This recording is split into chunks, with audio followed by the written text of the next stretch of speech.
భక్తులైతే శివ పూజ చేసేటప్పుడు భస్మం ఆ మహాదేవునికి సమర్పించకుంటే బహుశా ఆ మహాదేవుని పరిపూర్ణ కృప మీపై ఉండకపోవచ్చు. ఎందుకు అలా? శివలింగంపై భస్మం ఎందుకు సమర్పించాలి అనేది ఈ వీడియోలో తెలుసుకుందాం. భస్మంలో ఎలాంటి సుగంధ ద్రవ్యాలు లేవు. అలాగే చూడడానికి అందంగా కూడా లేదు.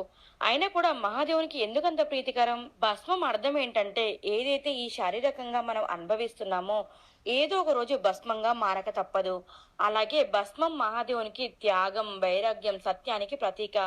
ఎప్పుడైతే భస్మాన్ని ఆ మహాదేవునికి సమర్పిస్తామో అప్పుడే మనలో ఉన్న కామ, క్రోధ, మోహ, అహంకారాన్ని ఆయన పాదాల దగ్గర సమర్పించినట్టే. భస్మం మహాదేవునికి సమర్పించేటప్పుడు మనసులో ఇలా అనుకోవాలి: ఓ మహాదేవా, నా కోరిక ఏంటంటే ఎలా అయితే ఈ భస్మం అన్ని త్యాగం చేసిందో అలాగే నాలో ఉన్న అహంకారాన్ని త్యజిస్తున్నాను అని. ఎవరైతే శ్రద్ధగా మహాదేవునికి భస్మం సమర్పిస్తారో వాళ్ళ మనస్సు ఎల్లప్పుడూ శుద్ధిగా ఉంటుంది. అలాగే వాళ్ళ ఆలోచనలో జ్ఞానం మెరుగుపడుతుంది. మహాదేవుని సేవించే వాళ్ళు తప్పకుండా ఆయనకి భస్మం సమర్పించడం మాత్రం మర్చిపోకండి.